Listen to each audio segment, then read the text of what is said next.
Assalamualaikum warahmatullahi wabarakatuh. Kembali lagi kita di materi pelajaran produk kreatif dan kewirausahaan.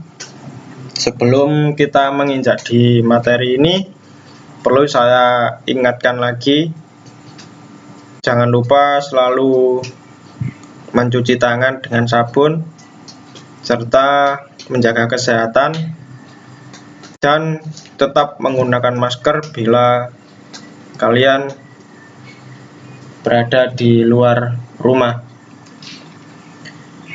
Serta saya tidak lupa untuk mengingatkan kalian agar untuk mengerjakan tugas daripada materi produk kreatif dan kewirausahaan. Oke, kita akan masuk di materi.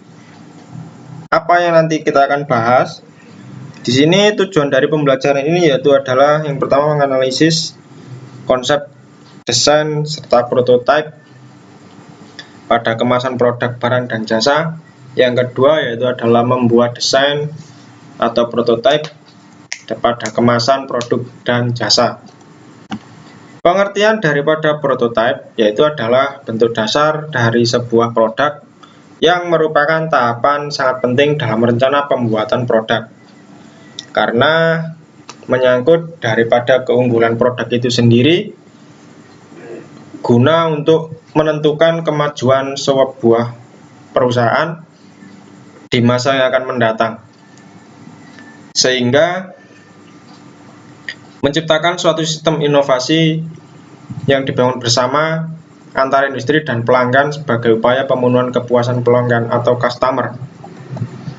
Tahapan daripada prototipe itu sendiri, yang pertama itu adalah pendefinisian produk, yang kedua itu adalah working model, yang ketiga adalah prototipe rekayasa dan prototipe produksi, qualified production item, dan model.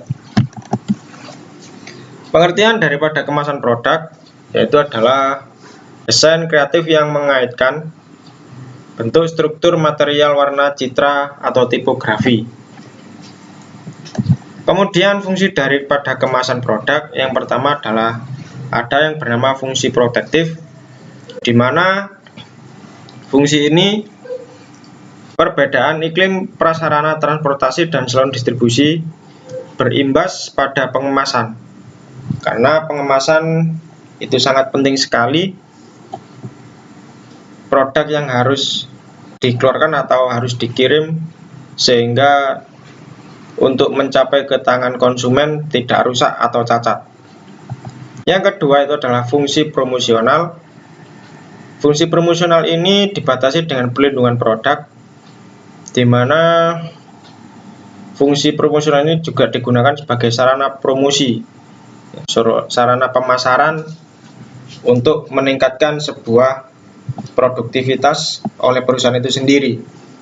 Ini menyangkut warna, kemudian ukuran, serta penampilan daripada produk yang dikeluarkan. Yang ketiga itu adalah self-service. Kemasan semakin berfungsi lebih banyak lagi dalam proses penjualan, di mana kemasan harus menarik, menyebutkan ciri-ciri produk, serta yang paling penting yaitu adalah meyakinkan konsumen dan memberi kesan menyeluruh yang mendukung sebuah produk. Yang keempat yaitu adalah company and brand image, di mana kalau ada kalimat brand ini adalah merek ternama, sehingga perusahaan mengenal baik kekuatan yang digandung daripada kemasan itu sendiri. Tujuan daripada kemasan produk, yang pertama yaitu adalah melindungi objek dari suhu, getaran, guncangan, atau tekanan. Yang kedua, melindungi dari hambatan oksigen, uap air, serta debu, sehingga produk tersebut tidak akan menerima atau tidak dimasuki oleh sebuah uap air ataupun debu. Yang ketiga, kemasan yang tidak dapat ditutup kembali, artinya kemasan yang akan cepat rusak.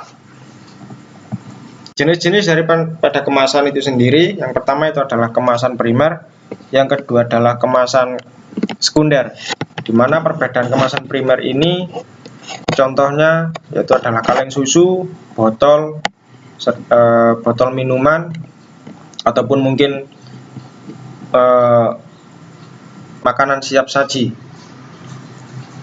Kemudian fungsi utamanya daripada sekunder, kita ambil contoh yaitu adalah kotak karton untuk wadah kaleng susu, ataupun mungkin kotak kayu untuk wadah buah-buahan. Pengertian sketsa: sebagai komposisi dibuat demi kepuasan pribadi, di mana terdapat acuan yaitu skala perbandingan komposisi, penyinaran, dan lain sebagainya. Fungsi manfaat sketsa yang pertama itu adalah untuk lebih memfokuskan gambaran atau gagasan utama, meminimalisir kesalahan, mempertajam pengamatan, serta meningkatkan kemampuan koordinasi hasil pengamatan dan keterampilan oleh tangan pembuat daripada sketsa. Jenis-jenis sketsa yang pertama ada gambar garis besar, sketsa cepat, kemudian ada studi citra. Oke, itu saja yang bisa saya sampaikan untuk materi produk kreatif kewirausahaan kali ini.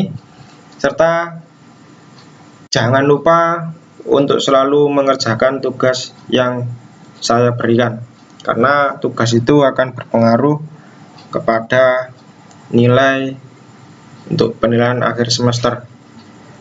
Cukup dari saya, sekian. Wassalamualaikum warahmatullahi wabarakatuh.